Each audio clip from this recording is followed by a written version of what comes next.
ያለፈው ሳምንት ምን ነበር ትምርታችን? እንደ ግብዞች አይሰማኝም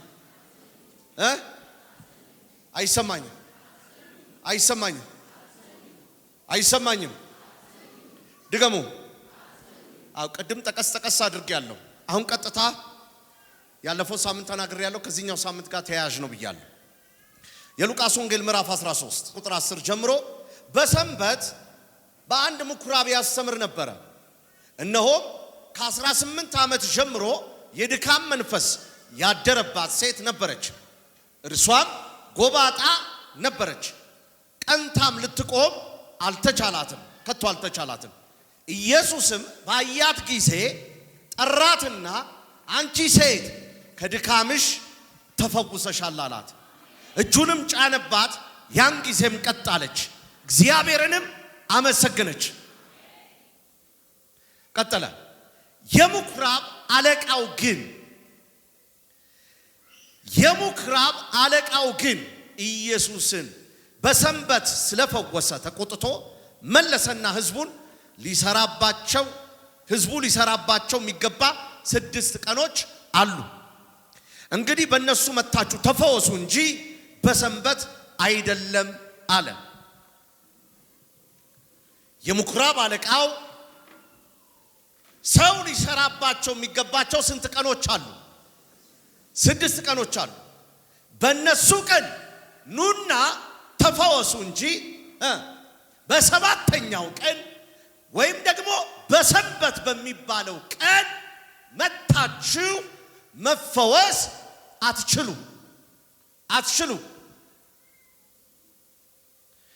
ጌታም መልሶ እናንተ ግብዞች፣ ጌታም መልሶ እናንተም ግብዞች፣ እናንተ ምኖች ድገሟት፣ ከእናንተ በእያንዳንዱ ቀን በሰንበት በሬ ወይም አህያውን ከግርግሙ ፈቶ ውሃ ሊያጠጣው ይወስደው የለምን? ይህችም የአብርሃም ልጅ ሆና ከ18 ዓመት ጀምሮ ሰይጣን ያሰራት በሰንበት ቀን ከዚህ እስራት ልትፈታ አይገባትምን አለ። ይህን ሲናገር ሳለ የተቃወሙት ሁሉ አፈሩ። ከእርሱም በተደረገው ድንቅ ሁሉ ሕዝቡ ሁሉ ደስ አላቸው። 6 ቀኖች አሉ። ሂፖክራሲ ከብቶቻቸውን ለማብላት 6 ቀኑን ያልፋሉ። ከብቶቻቸውን ለመመገብ 6 ቀኑን ያልፋሉ። ስርዓትን ግን ለማክበር ከ6 ቀን ውጪ መሆን የለበትም ይላሉ። ጌታ ኢየሱስ ያለው ይሄ ነው። ከእናንተ መካከል በሰንበት ከብቱን ውሃ ማያጠጣ ማን ነው? ሂፖክራሲ፣ ግብዝነት፣ ግብዛዊ መሆን እግዚአብሔር ስለሚሰራው ነገር ሳይሆን እግዚአብሔር ስላልፈቀደው ነገር የማቀንቀን ባህሪ ያለው። አጠገባችሁ ያለውን ሰው ነካ አርጉት። እግዚአብሔር በሉት። አምላክህ ኢየሱስ አይሰማም።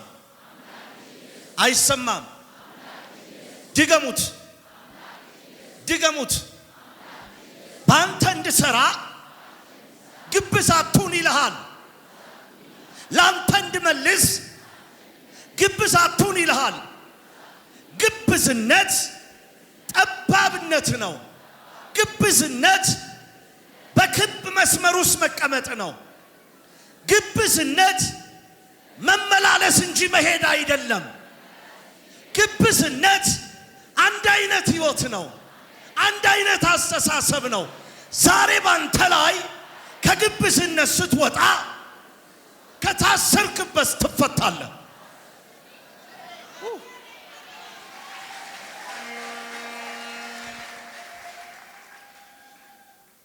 ኦኬ። ይሄ የምኩራብ አለቃ ሊናገር የተነሳበት ቃል ወይም ሊናገር የተነሳበት ሕግ ሊናገር የተነሳበት ትምህርት ይህ አይሁዳዊ ወይም ጁዲዝም የይሁዳ ሰው ወይም ይሁዳዊነትን አስተሳሰብ የሚከተል ሕጉን የሚከተል ጌታ ኢየሱስን ክርስቶስ ሊሞግተውና ሊከራከረው የፈለገበት ዋና መስመር የእግዚአብሔር ትእዛዝ ነው ብሎ በማሰቡ ነው። ዘጸአት 20 ቁጥር 8 እስከ 9 ሰንበትን ትቀድሰው ዘንድ አስብ፣ 6 ቀን ሥራ ተግባርህንም ሁሉ አድርግ፣ በ6 ቀንም ሥራ ተግባርህንም ሁሉ አድርግ፣ ሰንበትን ምን በለው ቀድሰው። ከሙሴ የተሰጠው ትእዛዝ በደንብ ስሙኝ፣ እየሰማችሁኝ ነው? ከሙሴ የተሰጠው ትእዛዝ የሕጉ ትእዛዝ ሰው 6 ቀን ይሰራል፣ በሰባተኛው ቀን ሰንበት ነው፣ እረፍት ነው። በሰባተኛው ቀን ትርምስ መኖር የለበትም። በሰባተኛው ቀን አምልኮ ነው፣ ሕጉ ነው የሚለው። ስለዚህ በሰባተኛው ቀን ትፈውስ ዘንድ አይገባህም። ሉክ ግብዝ ስትሆኑ ከእውነት ይልቅ ስርዓት ላይ ነው ፎከስ የምታደርጉት።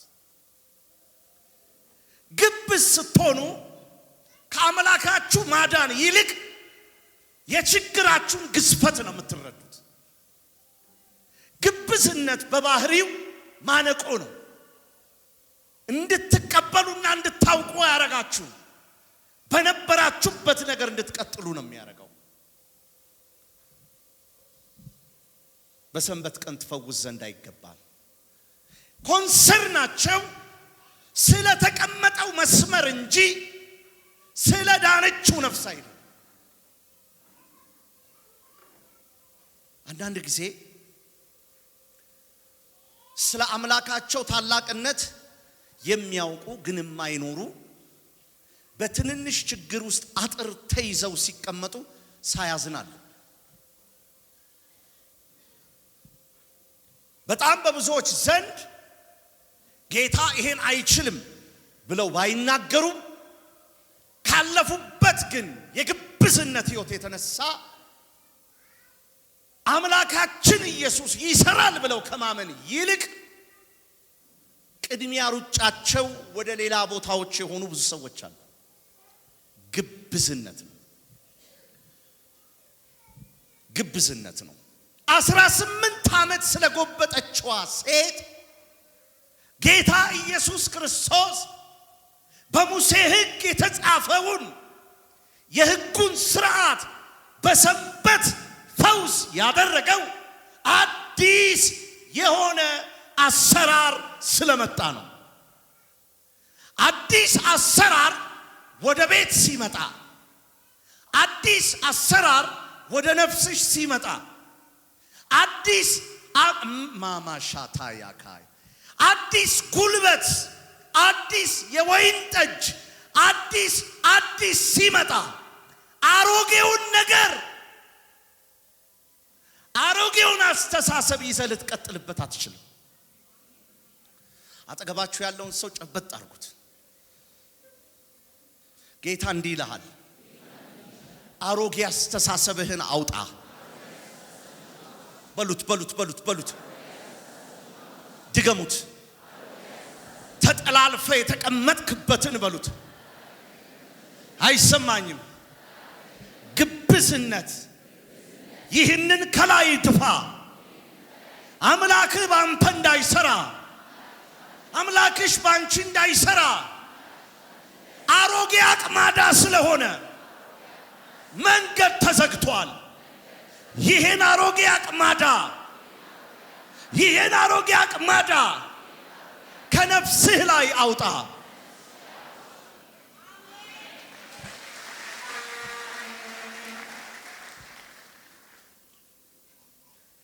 በሰንበት ቀን ያድናት ዘንድ ይችን ሴት ጌታ ኢየሱስ ክርስቶስ የሰዎችን ወግና ስርዓት ጣሰ።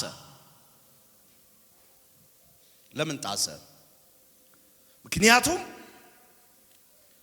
የማቴዎስ ወንጌል ምዕራፍ 12 ከቁጥር 2 እስከ 8 ሲናገር ፈሪሳውያንም አይተው እነሆ ደቀ መዛሙርትህ በሰንበት ማድረግ ያልተፈቀደውን ያደርጋሉ አሉት። እርሱ ግን እንዲህ አላቸው፣ ዳዊትና ከእርሱ ጋር የነበሩት በተራቡ ጊዜ ያደረገውን ወደ እግዚአብሔር ቤት እንደገባ ካህናትም ብቻ እንጂ እርሱና ከእርሱ ጋር የነበሩት ሊበሉት ያልተፈቀደውን መስዋዕት የመስዋዕቱን ህብስት እንደበላ አላነበባችሁምን? ዳዊትና ከእርሱ ጋር የነበሩት በተራቡ ጊዜ ወደ ቤተ መቅደሱ ገብተው ህብስቱን አንስተው እንደበሉ ህብስቱን አንስተው እንደጠገቡ አላወቃችሁምን?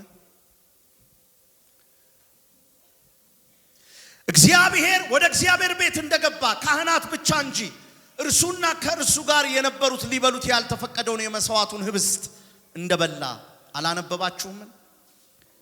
ካህናትም በሰንበት በመቀደስ ሰንበትን እንዲያረክሱ ኃጢአት እንዳይሆንባቸው በሕጉ አላነበባችሁምን? ነገር ግን እላችኋለሁ አዲስ አሰራር ከመቅደስ የሚበልጥ በዚህ አለ። ምን አሉት? ምህረትን ወዳለሁ መስዋዕትንም አይደለም ያለ። ምን እንደሆነ ብታውቁ ኃጢአት የሌለባቸውን ባልኮነናችሁም ነበር። የሰው ልጅ የሰንበት እናንተ የምትፈሯት ሰንበት በሰንበት አትፈውስ የምትሏት ሰንበት የሷ ጌታዋ ነው። ሉክ ዛሬ እንደዚህ አያል።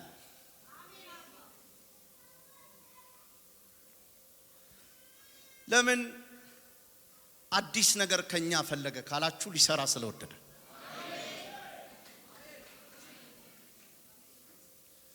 ሰንበት መሆን የለም። ሂፖክራሲ ይሄ የግብዝ ማዕት የተሰበሰበበት ደረደራቸውና እናንተ የምትጮሁበት ሰንበት እናንተ የምትፈሩት ሰንበት ጌታዋ እኔ ነኝ አለ። ማለት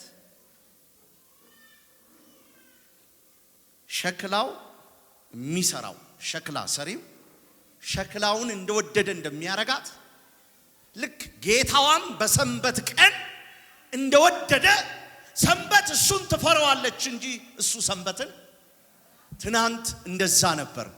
ሂፖክራሲዎች ወይም ይሄ የግብዝነት መንፈስ ያላቸው ሰዎች በቤታቸው ውስጥ ለእግዚአብሔር መንገድ የሰሩ ይመስላቸዋል፣ ግን የእግዚአብሔርን መንገድ የሚዘጉ ሰዎች ናቸው።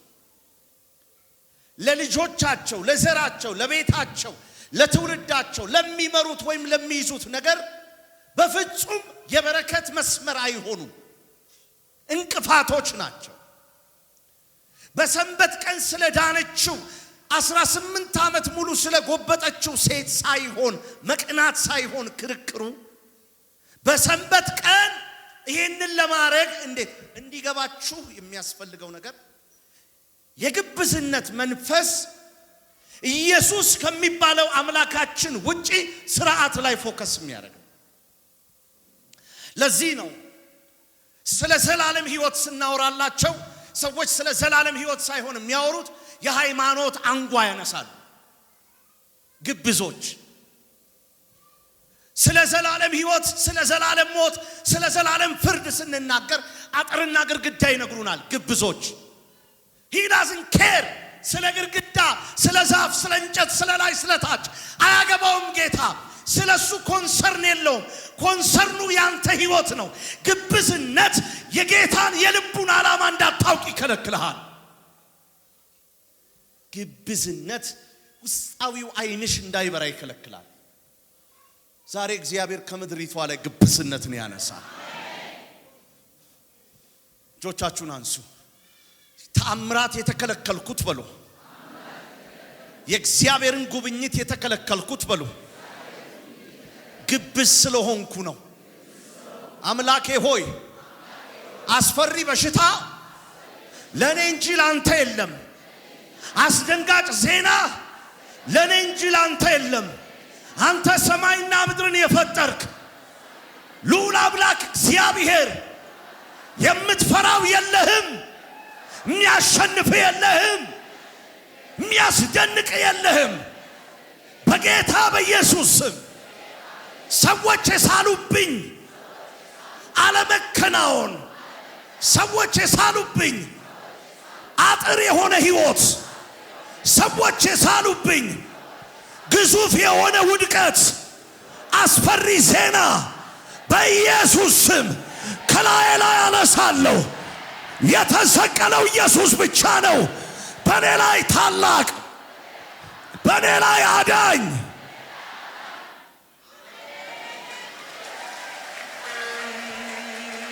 ሉክ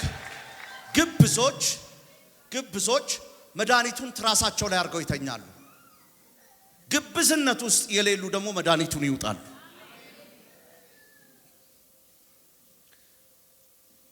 አጠገባችሁ ያለውን ሰው ጨብጡት። የተወሰንከው በሉት ራስ በወሰንከው ነው። ግብዝ ስለሆንክ የተከለከልከው ራስ በከለከልከው ነው። ግብዝ ስለሆንክ ያንተ መጨረሻ ግን የታየልህ ልክ ላይ ነው። ግብዝነትህን ጣልና የሚያስፈራ በሉት እስቲ የሚያስጨንቅህን በሉት። የሚያስጨንቅ ጌታ አለ። አሜን።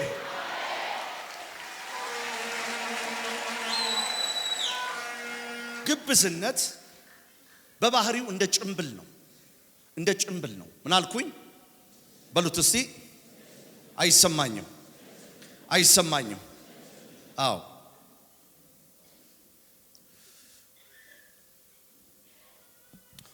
ዋው!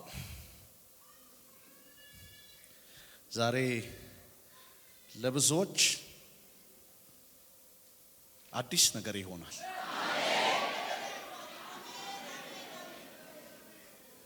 ትናንትናዊ ህይወት በኢየሱስ ስም ከነፍሳችሁ ላይ ይነሳ። በሉ ከኔ ጋር እጆቻችሁን አንሱ። በጌታ በኢየሱስ ስም በሉ። ይሄ ያሰለቸኝ፣ ያመረረኝ፣ ያሰቃየኝ አይሰማኝም፣ አይሰማኝም። ይሄ ክፉ የሆነ ህይወት ከአምላኬ ይልቅ ነገሮችን አግዝፌ እንዳይ፣ ክፉ ዜናን አግዝፌ እንዳይ፣ በሽታን አግዝፌ እንዳይ፣ ኪሳራዬን አግዝፌ እንዳይ ማይ ጂሰስ የሚናገር በሉስቲ የሚባላ አውሬ ዛሬ በኢየሱስ ስም ዘጋሁት። የግብዝነት መንፈስ እግዚአብሔር ከኔ ህይወት ያነሳል።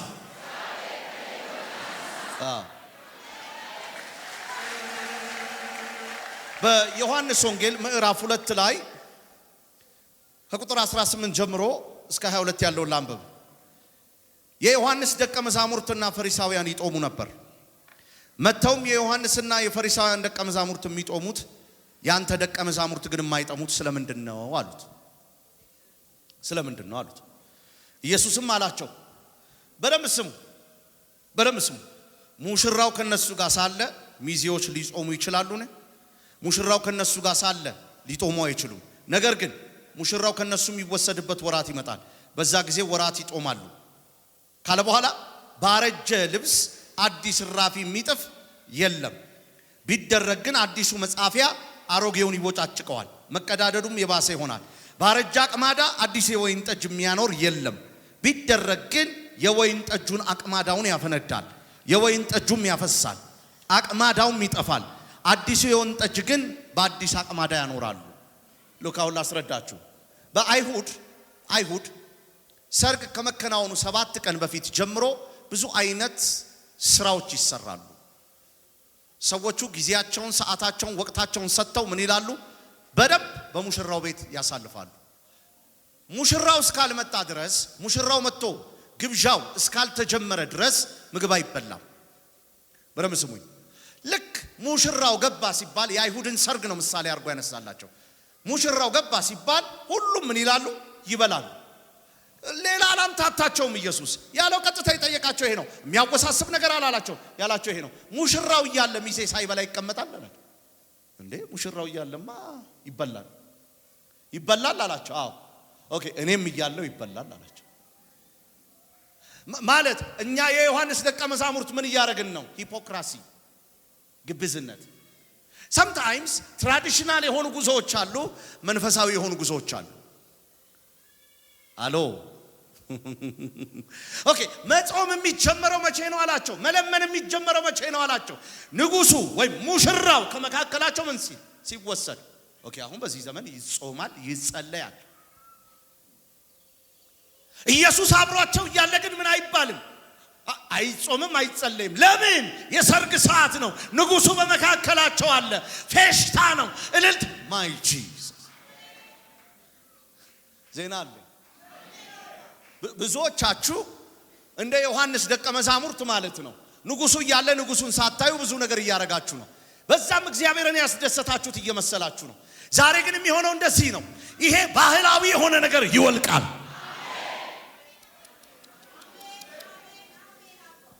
ማለት ትራዲሽናል የሆነ አካሄድ በኢየሱስ ስም ካንቺ ላይ ይሰበራል።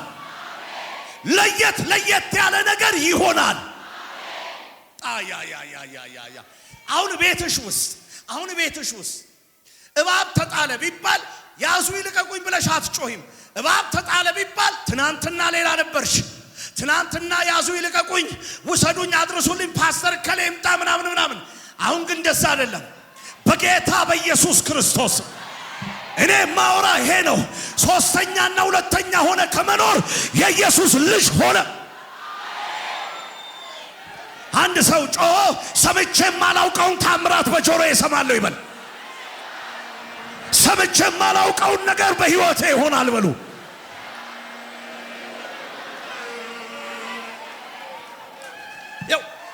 የዮሐንስ ደቀ መዛሙርት የዮሐንስ ደቀ መዛሙርት ኢየሱስ እያለ ኢየሱስን አያዩትም። የሚያዩት ማንን ነው? ኢየሱስ እያለ ሙሴ ነው ትዝ የሚላቸው። እንዲህ አይነት ትራዲሽናል የሆነ ውስብስብ የሆነ ዘር አካባቢ ጎሳ ምናምን አልጠቅስም፣ ግን 70% ከቤተሰብ ክርስትናን የሚቀበሉ ልጆች የአባቶቻቸውን የእናቶቻቸውን ስህተት አይተው ስለሆነ የሚያድጉት እንጥጥናቸው የቀለጠ አይደለም። እንደ ወይን ጠጅ እንደሚጠጣ ይሰከሩ አይደሉም። እንዲያውም እነሱ ቤት ነው ብዙ ችግር ያለው። ምክንያቱም አባትየው ሲሳሳት አይተዋል፣ እናትየው ስትሳሳት አይተዋል። እኔ እኮ ክርስቲያን ልጅ ነኝ ግን እዘፍናለሁ ይላሉ። እኔ ክርስቲያን ልጅ ነኝ እንዲህ ያደርጋለሁ ይላሉ። እኔ እኮ ፓስተር ነው ከሌክ ዛሬ ያ ባህል ሲሰበር ያው የአባትን ስህተት አታይም፣ የወንድምን ስህተት አታይም። ብቻህን የጋልክ የተጋጋልክ ዜና አለኝ ዛሬ። ያው ዛሬ ነገርሽ ሁሉ የሚቀየርበት ሰዓት ነው።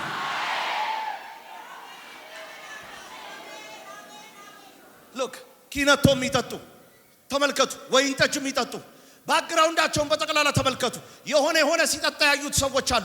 የሆነ ሲሳሳት ያዩ ሰዎች አሉ። የሆነ ነገር በደንብ ተመልክተው አድገዋል። አሁን እነሱ ካልቸራል የሆነ ክርስትና ካልቸራል ነው ይቀለበጥና ይሄ በመንፈስ ቅዱስ የተቀጣጠለ በእግዚአብሔር ኃይል የተጎበኘ አንድ ሰው ጮሆ ከኔ ጋር እንዲበል ግብዝነት ዛሬ ከኔ ላይ ይደፋል ይበል።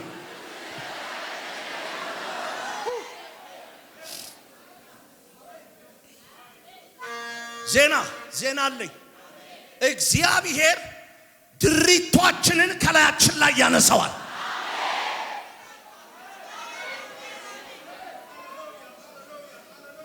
ሉክ ዝም ብላችሁ ቁጭ በሉ። ጌታ ይባርካችሁ። ዝም ብላችሁ አፍሪካ ውስጥ ያሉ ሪቫይቫሎችን ተመልከቱ። ሩቅ አትሂዱ። ለምሳሌ ናይጄሪያ ተመልከቱ። እዚህ ሰነፎች እንደሚያወሩት አይደሉም። እንደዛ አይደሉም።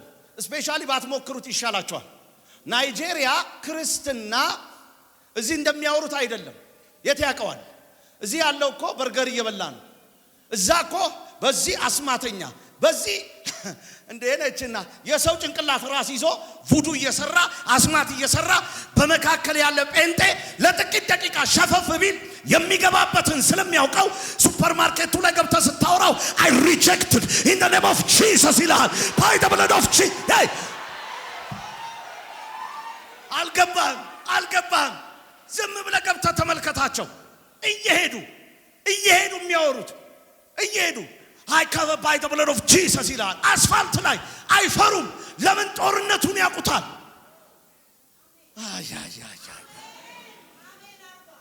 የተዝረከረከ ይሄ በግብዝነት የተምጠቁነን አረዛ እግዚአብሔር እንዲህ ያለ ነገር አይወድም እኔ እንደዚህ አያለሁ እንደ ቀስት የሚወነጨፉ ከበደ ዓለሙ ጫኔ እንዲህ ያልኩ አልናገርም ብቻ በገቡበት ግን እንደ እሳት ትንታግ የሚሆኑ ወይ ዣጋቲያ ሮቦስ ዜና እንሰማለን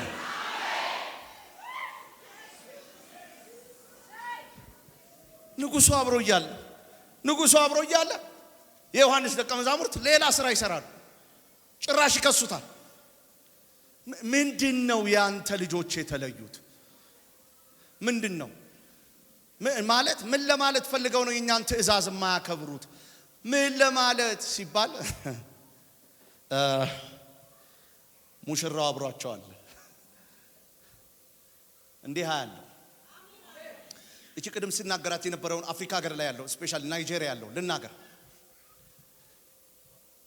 አስማተኞች በብዛት የታጎሩባት ሀገር የት ነች ናይጄሪያ ነች ሌሎችም ይኖራሉ እንግዲህ የሀገር ጉዳይ አድሎ የለበትም የማውቀውን ያህል ለመናገር ነው በዛውን ልክ እንደዚህ አይደለም እንደዚህ ይሄ እኮ ደግ ሀገር እኮ ነው ደግ ሀገር እዛ እባብ አውጥቶ ነው የሚያሳየ ለማን ነው እንዴ ፖሊሱ ጫፉን አይነካውም ምንድነው የምታወራው እዚህኛ ሀገር እንደሆነው ማለት ነው ስም አልጠራም ተመለስ ሲሉት እንደነበረው ሹልክ ብሎ በእስር ቤቱ ብረት ስር ሲገባ ጀምሮ እኔ አይጦኝ እወጣለሁ ምናምን ብሎ አስፈራርቷቸዋል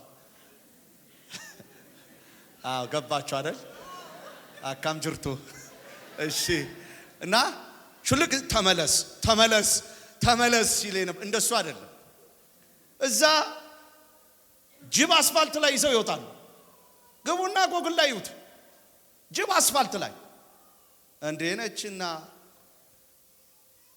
ሚስቱ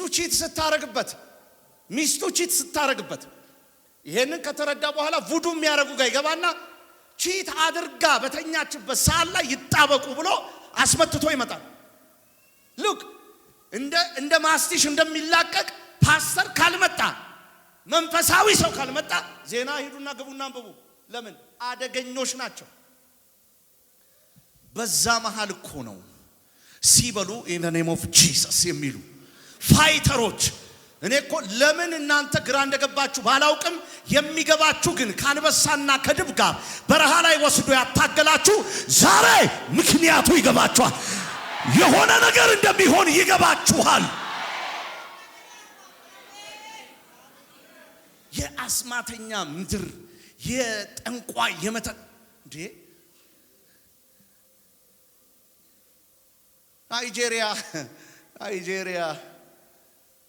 ናይጄሪያ እንደዚህ አይደለም እና በዛውም እግዚአብሔርን አመስግኑ እዚህ ወሰንጋላ ዳልሞቲ ሞሚናት ዛ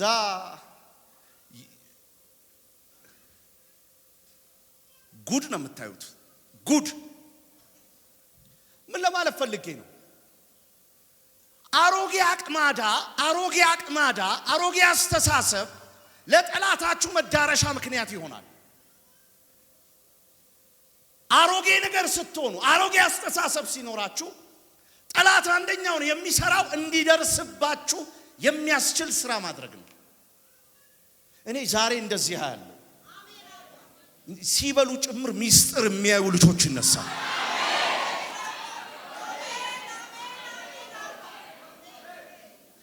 እንደ ኤሌክትሪክ አንተ ባለፍክበትና መከሰስ ከመጣ በእንደዚህ አይነት ነገር ብከሰስ ደስ ይለኛል። የምታወጣቸው ሰራዊቶች ምን አይነት ሰራዊቶች ናቸው? የሚናገሩት ነገር ሁሉ የተለየ ማይ ጂሰስ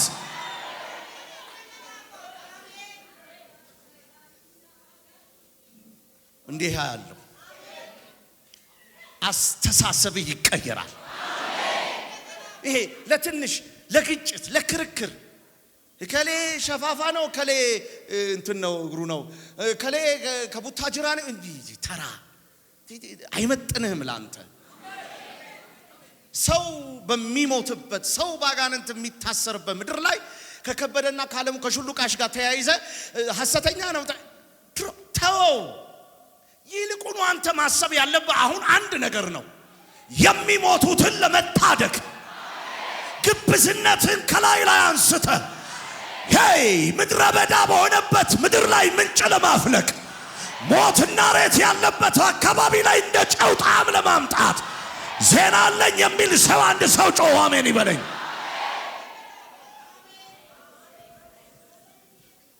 እንዲህ አይነቶችን ነው ጌታ የሚጠቀመው። ሉክ በደንብ እንድታስቡት አንደኛ ጢሞቴዎስ ምዕራፍ 4 ከቁጥር 1 ጀምሮ እስከ 2 በኋለኛ ዘመናት ወይም በኋለኞች ዘመን ከሚነሱት አንዱ ምልክቶች ሐሰተኛው ክርስቶስ ሲገለጥ ከሚነሱት አንዱ ምልክቶች ግብዞች ይነሳሉ። ግብዞች ሌላ ዓላማ የላቸው። ግብዞች በእሳት የጋሉትን የተቀጣጠሉትን እያደኑ ውሃ መጨመር ነው ዓላማቸው። ማለት በሐሜት በክፋት በቀዘቀዘ ፍቅር ግብዞች ኮንሰርናቸው 18 ዓመት ሙሉ ጎብጣ ስለቀናችሁ ልጅ ሳይሆን ስለ ሰንበት ነው።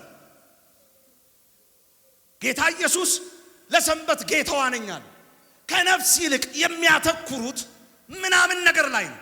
ከነፍስ ይልቅ የሚመለከቱት ሰው ልብ የሚሰብር ጉዳይ ላይ ነው። ስትጸልይ አይወዱም። የሚጸልይ ሰው ያስፈራቸዋል። መልእክት አለኝ ዛሬ። አረ መልእክት አለኝ። የፈለገ ተንደፋደፊ ዛሬ ትነሻለሽ። የፈለገ ስም ይውጣልሽ ዛሬ ሌላ ሰው ሆነሽ ነው የምትወጪው። አዎ እግዚአብሔር ግብዝነትን ምን ይላል? ይጸየፋል።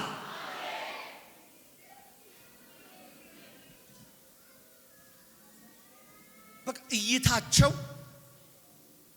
አሁን እኔ እዚህ ጋር ቆምኩ ከማገለግለው አገልግሎት ይልቅ ምን እንዴት ነው የሚሄደው ይላሉ። እንዴት ነው የሚሄደው ሰው እንዴት ነው የሚሄደው ብሎ ጠብ የሚፈልጋችሁ ከሆነ ምንድነው የምትሉት? እንግዲህ የመሄድ አይነት ካለው ካታጎሪን መርጣል ማለት ጸበደላላ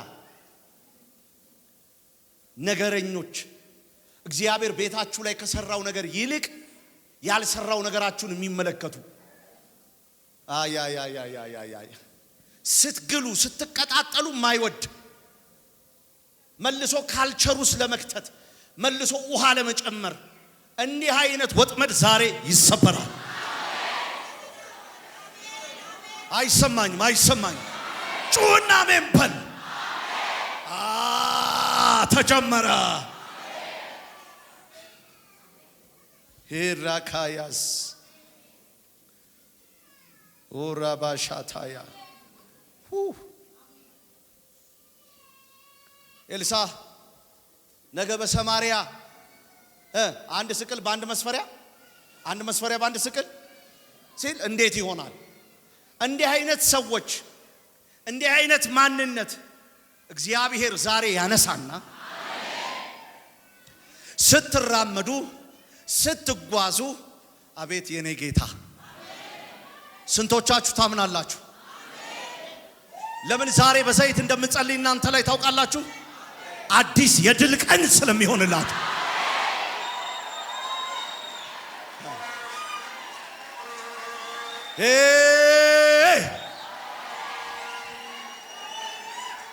look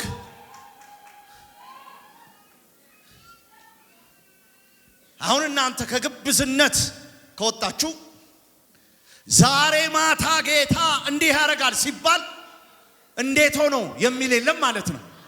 የመንፈስ አንድነት አለ፣ የመንፈስ ህብረት አለ፣ በአንድ ልብ ሆኖ መጸለይ አለ፣ ህብረት አለ።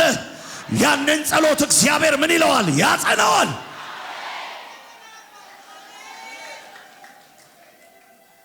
ግብዝነት የድል እንቅፋት ነው። የድል እንቅፋት ነው። ሂፖክራሲ በኋለኛ ዘመን ግብዞች እንደሚነሱ ቅድም እንደተናገርኩት በአንደኛ ጢሞቴዎስ ምዕራፍ 4 ከቁጥር 1 ጀምሮ እስከ 2 ተቀምጧል። ሚስቶች ይመጣሉ፣ አንዳንዴ ጉባኤያችን ባሎች ይመጣሉ፣ ቤተሰቦች እንደ የተለያዩ ሰዎች አያምንም ይላሉ። አያምንም የተባለው ሰው ግን የሚያምነው ነገር አለው። የሚገርመው ነገር ይሄ ነው። የሚያምነው ነገር አለው። የማያምነው ግን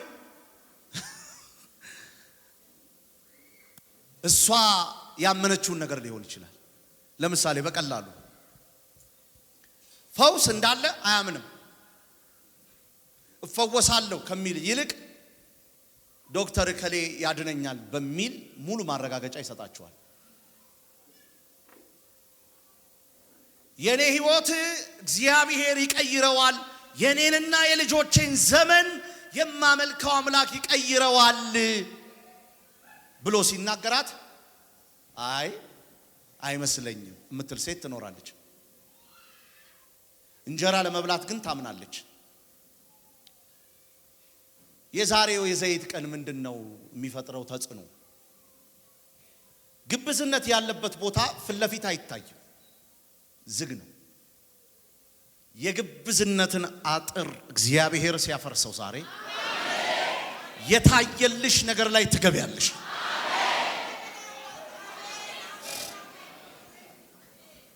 ይችላል ኢየሱስ።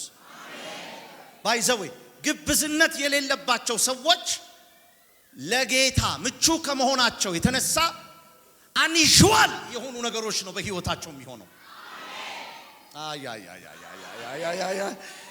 ለምሳሌ በሁለተኛ ነገሥት ምዕራፍ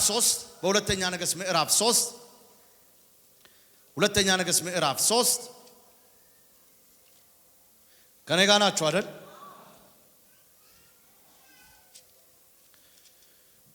ኦ መንፈስ ቅዱስ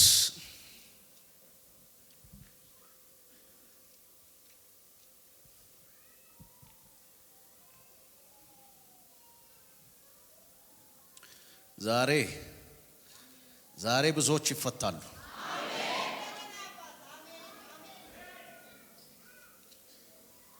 ለሚያምን ሁሉ ስለሚቻል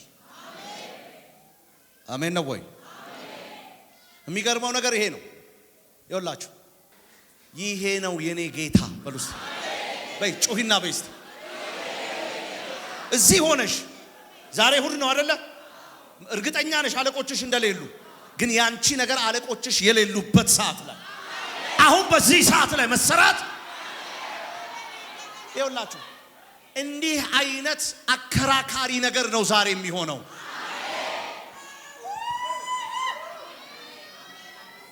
አሜን እኮ ያላልሽው ለምን መሰለሽ? ለምን እንደሆነ ልንገርሽ። አሜን ያላልሽው ጉንፋን ይለቅሻል ስል ብቻ ነው አሜን የምትይው።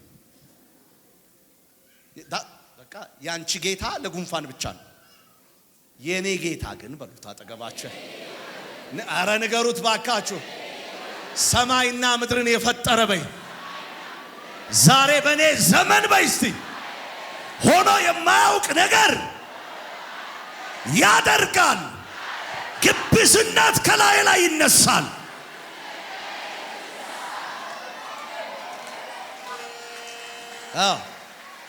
እሺ ሁለተኛ ነገሥት ምዕራፍ 3 ኦ ሃሌሉያ ሃሌሉያ።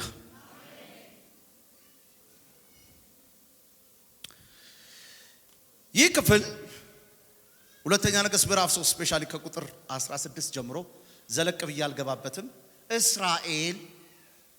የእስራኤል ሕዝብ በውሃ እጦት አስምሩበት። በምን እጦት? በደንብ በሉልኝ። የተሰቃየበትና በውሃ እጦት ጭንቅ ውስጥ የገባበት ጊዜ ነው። የእግዚአብሔር ነብይ ወጥቶ እንዲህ አለ። አቤት አቤት አቤት አቤት ካላባሻታያስ አጠራ አድርጌ ልናገር።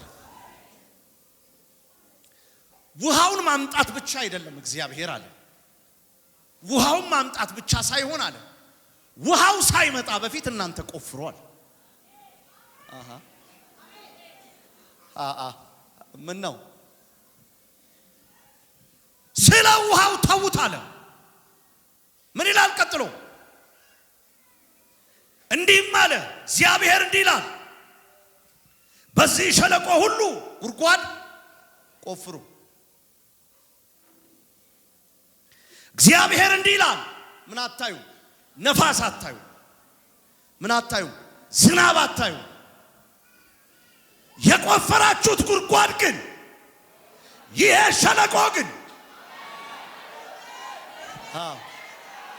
ምንም እደም ዛሬ ተደባልቃችሁ እንደገባችሁ ምንም ጥርጥር የለኝ። ስሙኝ፣ ይሄኔ ከውሃና ፍሳሽ ብልኖረው ይትጮህ ያለሽ ዋ ለምን ዋና ፍሳሽ ለማመን ምን ይከብዳል? ቱቦ ነው የሚዘረጋው። ዝናብ ሳይኖር ነፋስ ሳይኖር ጉድጓድ አስቆፍሮ ምንጭ ይሞላል ሲል ሸለቆ ይሞላል ሲል ኦኬ ምን ማለት ነው? አምላክን እግዚአብሔርን በሂፖክራሲነት ስታጥረው እንደ ዕውቀት ልክ ነው የሚሆነው። ለአንዳንዶች ሽሮ የሚያበላ ነው። ለአንዳንዶች ደግሞ የሞተን የሚያስነሳ ነው።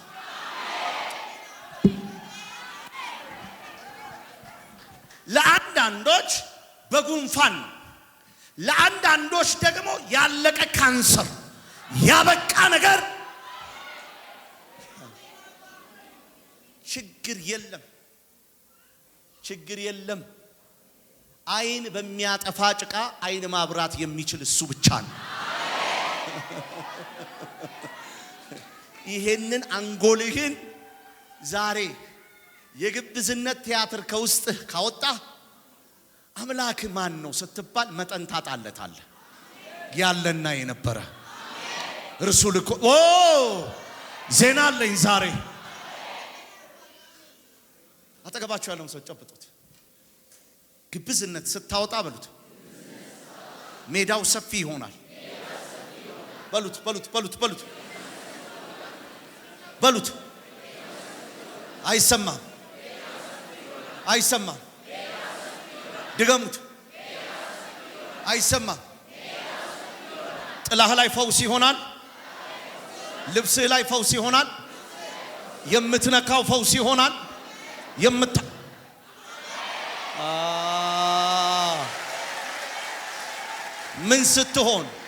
ምን ስትሆን ግብዝነት ማለት መጠን እንደሌለው ውቅያኖስ ነው። ግብዝነት ሲወጣ ከነፍስህ ላይ መጠን የሌለው ወይ ሊቆጠር የማይችል ሰብ ማለት ዛሬ ማታ እንደዚህ ይሆንልኛል፣ ዛሬ ማታ እንደዚህ ይሆንልሻል።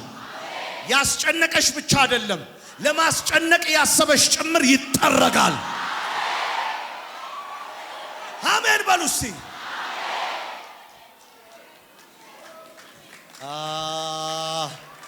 ሉክ በጣም የሚገርመው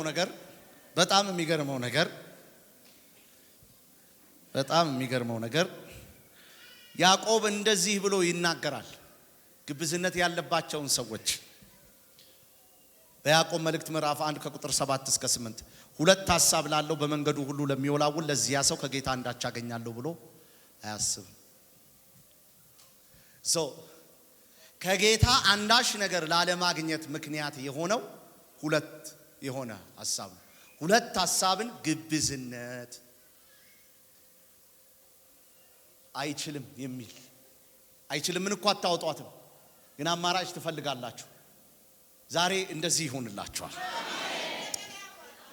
እዚህ እጆቻችሁን አንሱ። ዛሬ አንድ ላይ እጅ የሚያወጡት ማን እንደሆነ ታውቃላችሁ?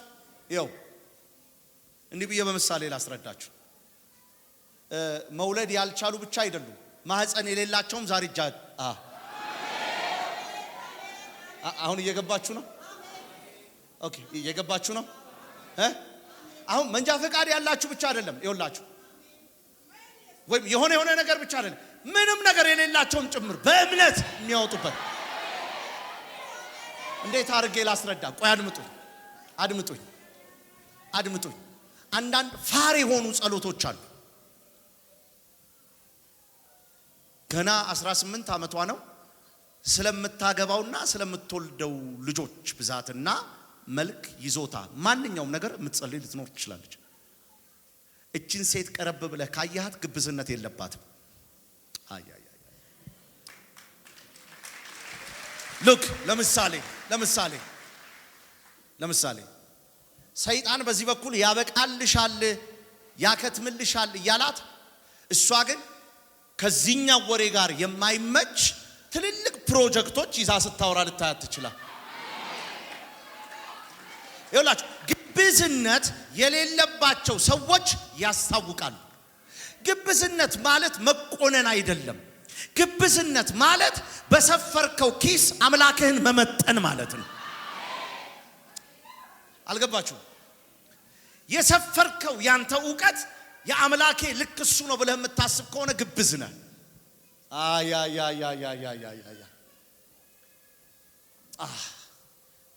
በጌታ በኢየሱስ ስም አእምሮአችሁ ውስጥ የተቀመጡት ማጥበቢያዎች ዛሬ ይነቀሉ።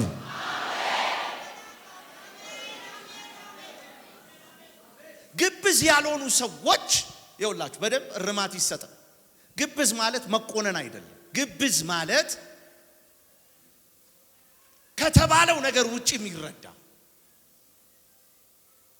ለምሳሌ ውጤት ከልካይ ግብዝነቶችን ሂፖክራሲ። ጴጥሮስ የሚያውቀው ስለ ወጀቡ ነው። በዮሐንስ ወንጌል ላይ ተመልከቱት። ጌታ ኢየሱስ ክርስቶስ በባህር ላይ ሲራመድ አየው። ምትሃት ነው ወይ አለ። መምህር ወይ አንተ ነው ወይ አለ። አዎ እኔ ነኝ አለ። እንግዲያውስ እንድመጣ አዘዘኝ አለ። ኦኬ እንድመጣ አዘዘኝ ብሎት ና ያለው ማን ነው? መንገድ የጀመረው በማን ትእዛዝ ነው? ጠሪውም ተናጋሪውም ማን ነው? ከኢየሱስ በላይ ማን አለ? ሉክ ጴጥሮስ ኢየሱስን ይስማ እንጂ በህይወት ዘመኑ እዛች ሐይቅ ላይ ያለውን አደገኛ ነፋስ፣ አስማጭ ነፋስ፣ ባህሩ ላይ የሚናኘውን ገዳይ ነፋስ ያውቀዋል። አሁን ግብዝነት ማለት ምን ማለት ነው? ና ከተባለው ድምጽ የሚበልጥ ሲቹዌሽን ማለት ነው።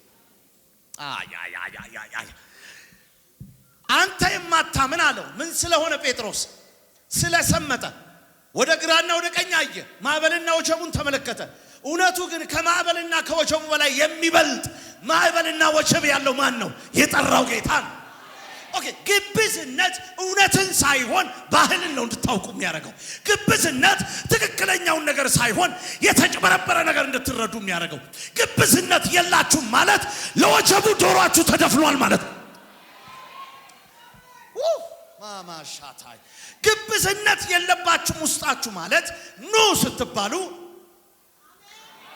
ምን እያለ? ወጀብ እያለ። ኦኬ ግብዝነት ከውስጥ ሲወጣ የማንን አቅም ታውቃላችሁ? የጌታን አቅም። ግብዝነት ከውስጥ ሲወጣ ምን ትረዳላችሁ? የጌታን ኃይል። ግብዝነት ከውስጥ ሲወጣ ምን ይገባችኋል? የስሙ ጉልበት።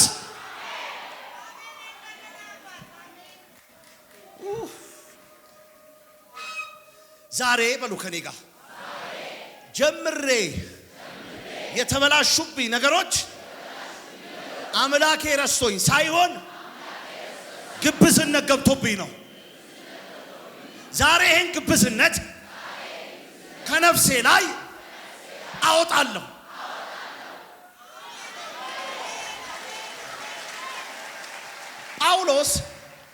ጳውሎስ የኢየሱስን ስም ያውቀዋል። ያለምን?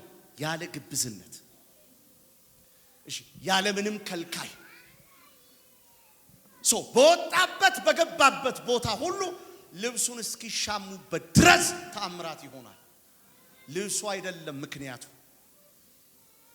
ያወቀው ዕውቀት ነው።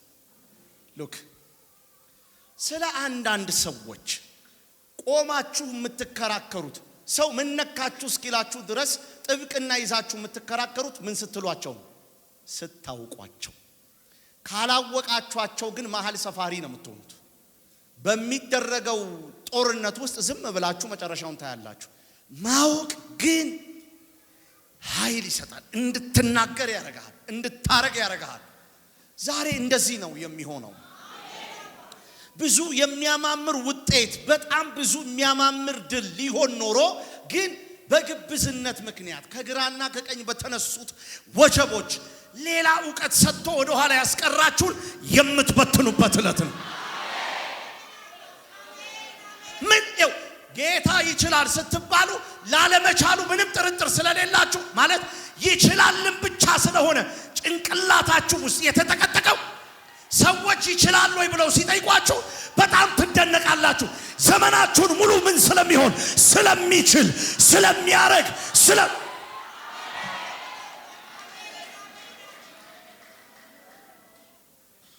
ዜና አለ። ዜና አለ ዛሬ ይፈውስሃል ስልህ ግብዝነት በሌለበት መንገድ የምትረዳ ከሆነ የአምላኬ ስም ፈውስ ይሆንልሃል። ዘመንሽን ይለውጣል ስልሽ ዘመንሽን እንደሚለውጥ ካመንሽ ያለ ግብዝነት አሜን ትያለሽ። ነገ በሰማርያ በአንድ ስቅል አንድ መስፈሪያ ስል እንዴት ይሆናል የሚል ሲቀር ይሆናል ብሎ የሚያምን ግን ይሆንለታል።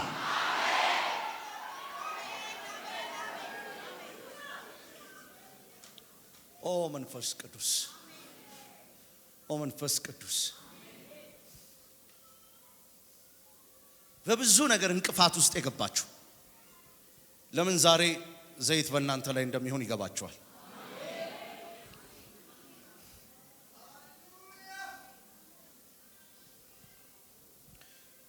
ሐዋርያት ሥራ ምዕራፍ 5 ቁጥር 15 ላይ ግብዝነት የሌለበት ጴጥሮስ ስለሆነ ሲያልፍ ጥላውም ቢሆን ከእነሱ አንዱን ይጋርድ ዘንድ ድውያን ወደ አደባባይ አውጥተው ባልጋና በወሳካ ያኖሯቸው ነበር። ቁጥር 16 ደግሞም በኢየሩሳሌም ዙሪያ ካለችው ከተማ ድውያንና በርኩሳን መናፍስት የተሰቃዩ እያመጡ ብዙ ሰዎች ይሰበሰቡ ነበር። ሁሉም ይፈወሱ ነበር። ለምንድን ነው የሚፈወሱት? አያችሁ ሉክ ዛሬ እንዲህ ሆንላችኋል። ይሄ ሌላ ነገር የተጠቀጠቀበት ነገር ኬላ ባይዘወይ ሉክ በደም ስሙኝማ ሐዘን ሰምታችሁ ከሰማችሁት ነገር የተነሳ መርዶ ብትሰሙ ወደ ሰርግ ቤት እየሄዳችሁ መርዶ ብትሰሙ ፈጽሞ በሰርግ ቤት ውስጥ መልካችሁ ንጹህ አይሆንም። የሰማችሁት ነገር እናንተን የመግዛት ኃይል አለ። እውነት ውሸት በቀላል አማርኛ ነው እንዲገባችሁ ማድረግ። ግብዝነት እንደዚህ ነው። ሰዎች ክሊር የሆነ አንደርስታንዲንግ እንዲኖራቸው ያስፈልጋል ስለ ግብዝነት። ግብዝነት አሮጌ አቅማዳ ነው። አዲሱን የወይን ጠጅ አይችለው። አዲሱን አስተሳሰብ አይችለው። ሃይማኖታዊ ስርዓት ነው ግብዝነት። ሙሉ ለሙሉ ኢየሱስን አለማወቅ ነው ግብዝነት። የስንቱ ቤት ተንኳኳ በብዙ ችግር ግብዝ በመሆናቸው ማዳን የሚችል መፈወስ የሚችል እያለ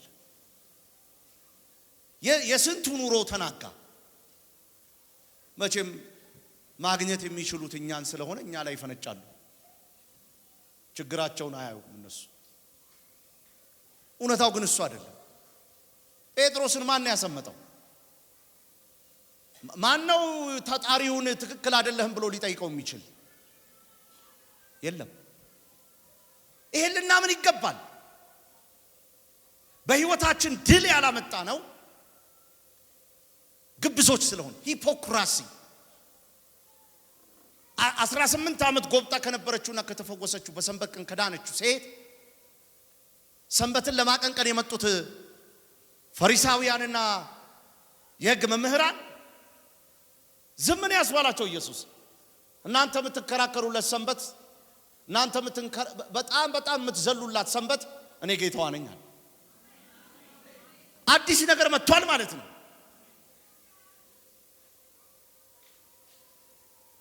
ይሄ ኢየሱስ ክርስቶስ ከሚያረግልንና ኢየሱስ ክርስቶስ እሱን ከማወቅ ውጪ ያለ ዕውቀት፣ የግብዝነት ዕውቀት፣ አድካሚ ዕውቀት፣ ጠላላፊ ዕውቀት።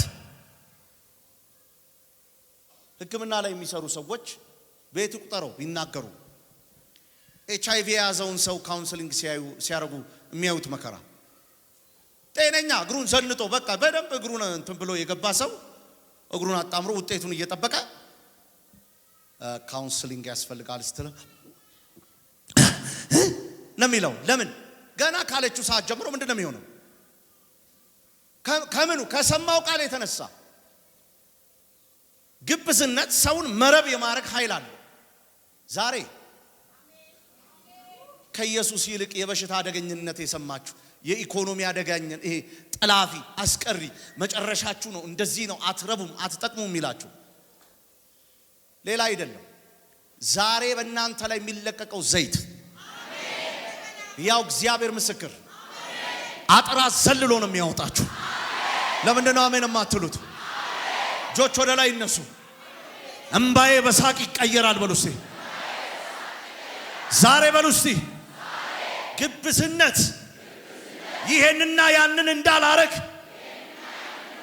የሚከለክል እንዳላምን የሚከለክል በኢየሱስ ስም ከኔ ላይ ይነሳል።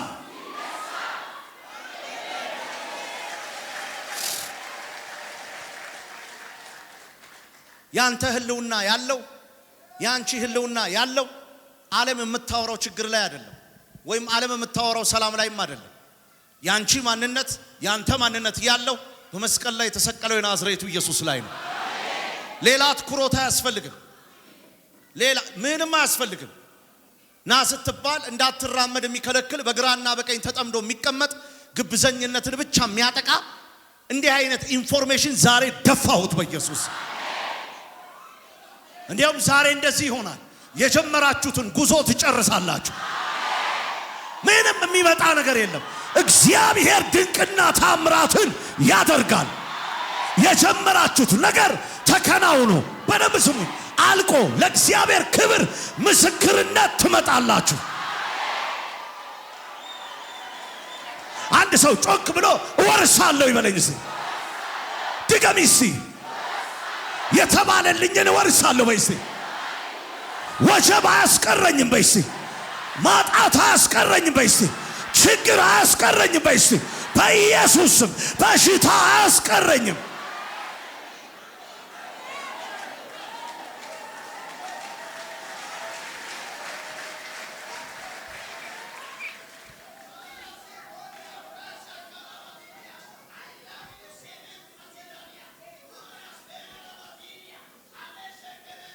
ዮሐንስ ወንጌል ምዕራፍ 9 ቁጥር 6 ዛሬ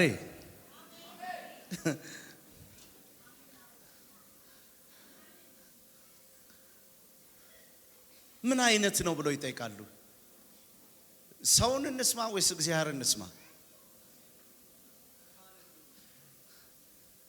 አንዲት ታማ ቤት ሆቴል ውስጥ ገብታለች እና በእውነት በእግዚአብሔር ፊት ጀርባዋን ምታት አለኝ መንፈስ ቅዱስ እና እኔ ደግሞ ለሱ ታውቃላችሁ በደንብ አርጌ የማውቀው አንድ ነገር ነው ያለችው። ገባ አለች። አሴ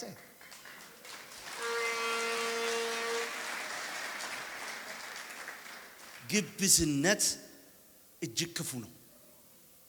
ግብዝነት አጸያፊ ነው። ግብዝነት ራሳችሁን ከአምላክ በላይ የሚያስቀምጥ ትምክህተኝነት። እግዚአብሔር ዛሬ ይሄንን ጽዋ ይደፋዋል። ልክ ዮሐንስ ወንጌል ላይ ተመልከቱ። ምዕራፍ 9 ላይ ዮሐንስ ወንጌል ምዕራፍ 9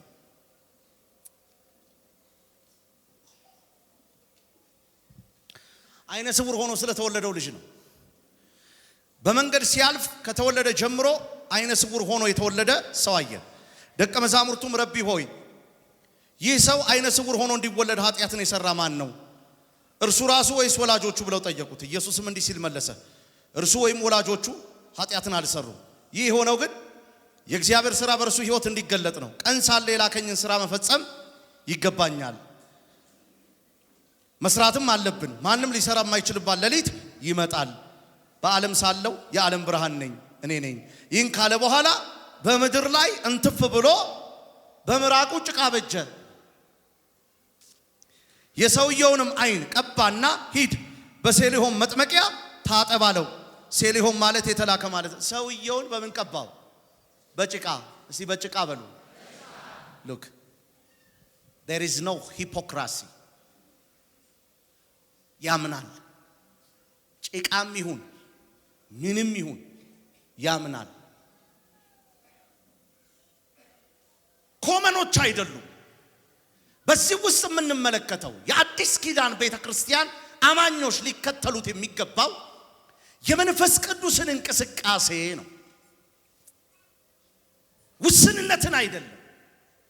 ግብዝነት ውጤት እንዳታመጡ ከሚሰራ ሚና አንዱ እሱ ነው። ሁለት አይነት አውዳለሁ። አንደኛው የማያረጉትን እንደሚያረጉ ሆኖ አክት ማድረግ። ሁለተኛው ግን ከዚህ ውጭ አይቻልም ማለት ነው።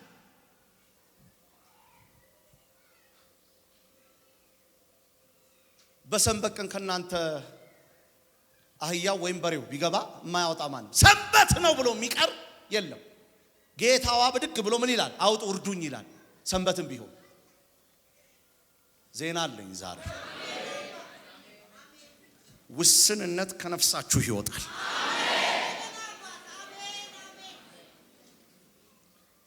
ውስንነት መጥፎ ነው። ልታገኙት የሚገባችሁን ነገር ነው የሚያሳጣችሁ። ዛሬ መልእክት አለኝ። ስንት ሰው ሰምቷል? እሺ የመጨረሻ ቃል በአንደኛ ቆሮንቶስ ምዕራፍ 2 ቁጥር 14 ላይ እንዲህ ይላል፣ ለፍጥረታዊ ሰው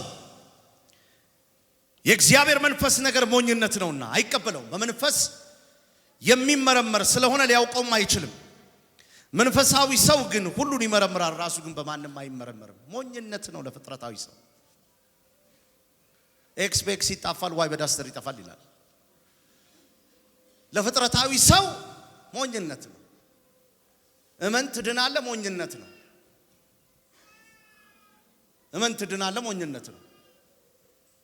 አባናና ፋርፋ ብሎ የሚከራከር ትውልድ ነው የሚመጣው። በአካባቢው ያሉት የሚያማምሩ ነገሮችን የመታዘብ ስልት ነው የሚመጣው።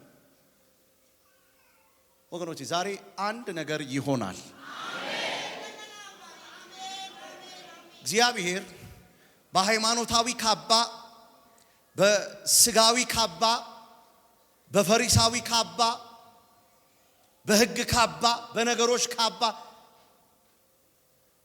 ሕይወትን የማያስበልጥ ትርክት፣ ሕይወትን የማያሳይ ነገር፣ ሕይወትን ወደ ጎን አድርጎ በቁሳቁስና በሁኔታ የማሰር የመጠላለፍ ኔትወርክ ውጤታማ እንዳትሆን የሚገድል ማንኛውም ነገር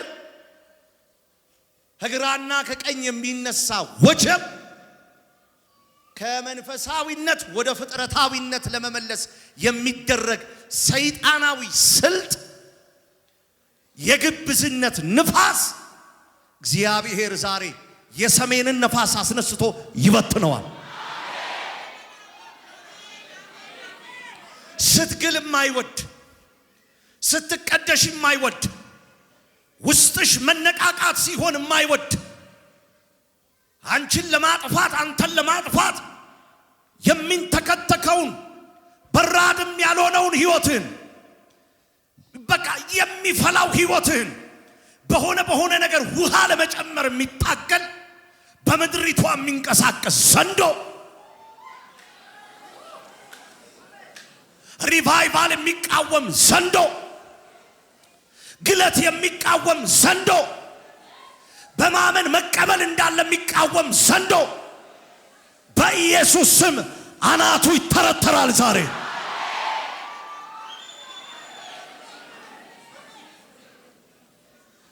ማቴዎስ 4 የፈተናው ሰዓት። ማቴዎስ 4 በጣም መወዳት ንግግር። ጌታ ኢየሱስ በመንፈስ ቅዱስ አማካኝነት ወደ ምድረ በዳ ፈታኙ ሊፈትነው የሄደ ሰዓት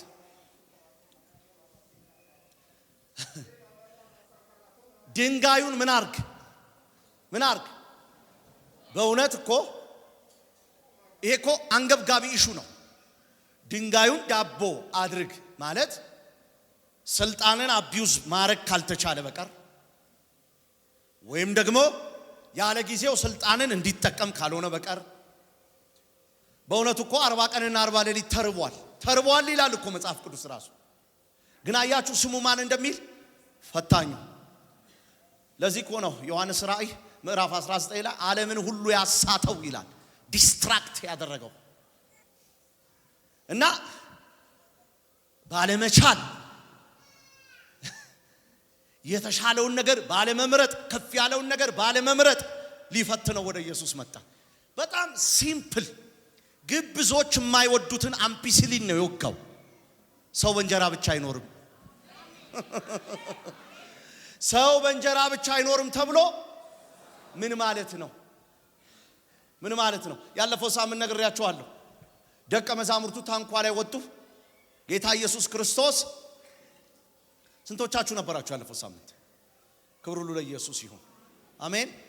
ከፈሪሳውያንና ከሄሮድስ እርሾ ምን በሉ ባላቸው ሰዓት ላይ ደቀ መዛሙርቱን እንጀራ ስላልያዝን ነው አሉ። እንዴ ትናንትና እንጀራ መቼ ያዛችሁ? 5000ውን ሰው ሳበላ አታስተውሉም ወይ? አታስቡም ወይ? ማለት ግብ ሰው 1 ሲደመር 1 2 ለማለት ይቸኩላል። መንፈሳዊ ሰው ደግሞ 1 ሲደመር 1 1000 1000 2000 3000 ይላል። ለምን? ሰው በሚያየው መንገድ ሳይሆን ያንን ነገር የሚያየው መንፈሳዊ ሰው የማይረዳው እሺ ላብራራ። እንጀራው የተባዛው ዳቦ የተባዛው ያላቸው ጌታ ኢየሱስ ክርስቶስ እናንተ ስለነበራችሁ ሳይሆን እኔ ተአምራት ስላረኩበት ነው። ኦኬ ጌታ ኢየሱስ አብሮ ያለበት ህይወት ላይ ግብዝነት ካለ ለተአምራቱ ወሰናለሁ ማለት ነው። ግብዝነት ካለ ለፈውስ ወሰናለሁ። ምክንያቱም ሂፖክራሲነት ወይም ግብዝነት በባህሪው ይመራመራል። pH x ሲጣፋ ይላል፣ እንደ ፊዚክስ ያደርገዋል፣ እንደ ኬሚስትሪ ይቀባጥራል። አማኝ ግን ሲሆን ሰው አያ ነገ በሰማርያ ማይ ጂሰስ አንድ መስፈሪያ በአንድ ስቅል ምን ይላል ይሸጣል። ንጉሱ የተመረኮሰው እንደው አሁን ማን ይሙት ሰማይ መስኮት እግዚአብሔር ቢከፍት ይሄ ሁሉ ሊሆን ይችላል። ታያታለህ ግን ምን አትላትም። because of chemistry። ዛሬ ዜና አለኝ እኮ ዜና አለኝ። ጀምራችሁ በወጀብ ምክንያት አትቆሙ። ጀምራችሁ በንፋስ ምክንያት ግራና ቀኝ በሚል አትቆሙም። የጀመራችሁትን ትጨርሳላችሁ። እግዚአብሔር በእናንተ ላይ ያለውን ነገር ያደርጋል። አሮንከር የትኛውም ነገር ይኑር፣ ወጀብ እያለ ይሆናል፣ ነውጥ እያለ ይሆናል፣ ማዕበል እያለ ይሆናል፣ ነፋስ እያለ ይሆናል። ይሆናል። እግዚአብሔር ያለልኝ ይሆናል። አምላኬ ያለልኝ ይሆናል።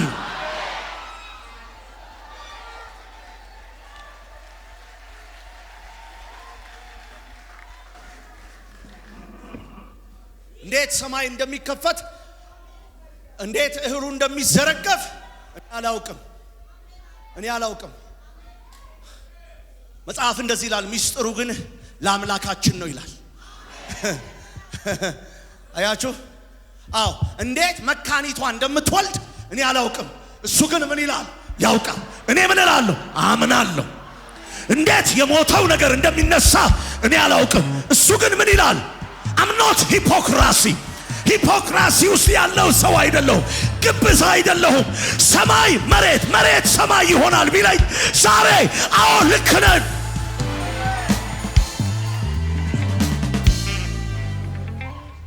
ይሆናል። አህያ አፍ አውጥታ ማውራት ትችላለች ቢባል ይሆናል።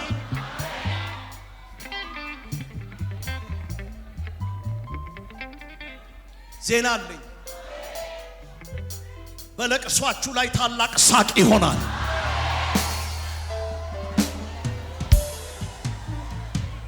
ዋው!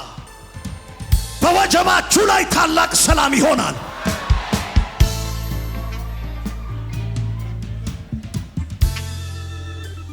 አንድ ሰው ጮክ ብሎ ይሆናል ይበለኝ።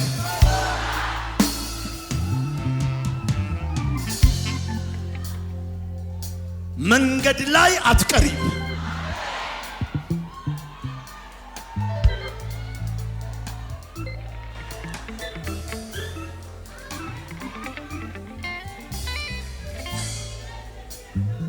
አይጥነች አሉ። አይጥነች ዝሆን አናት ላይ ተቀምጣ ድልድይ ተሻገረችና የድልድዩን ጩኸት ሰምታ ነቀነቅ ነው አለች። yes ሰውን በእንደዛ አይነት መንገድ ባልመስልም ዛሬ ግን እርሱ በእኛ ላይ ከመሆኑ የተነሳ የሆነ የሚፈጠር ነገር አለ።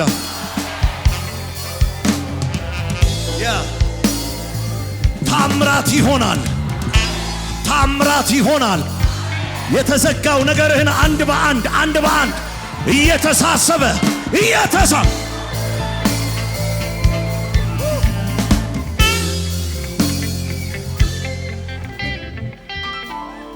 አንድ ሰው ጮክ ይበል ከኔ ጋር አምናለሁ በሉ እስቲ። ድገሙ። አይሰማኝ።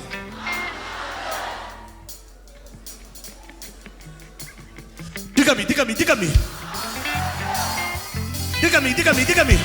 ሁለት ደቂቃ አምንሃለሁ። heavy anointing, heavy power, heavy blessing, heavy የሆነ እግዚአብሔር እጅ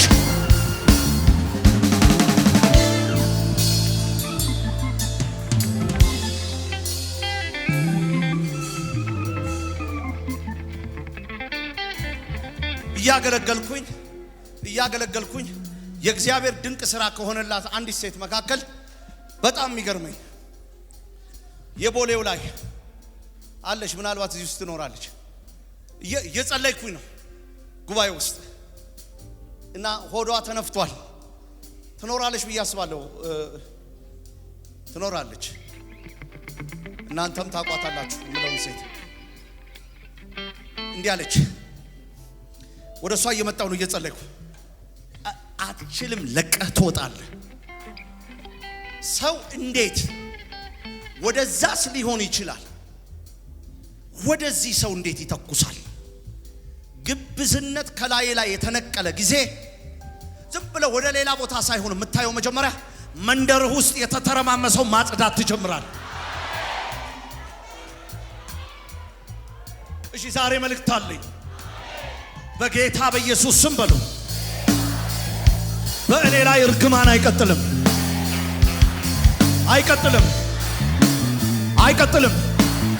በሽታ በእኔ ላይ አይቀጥልም።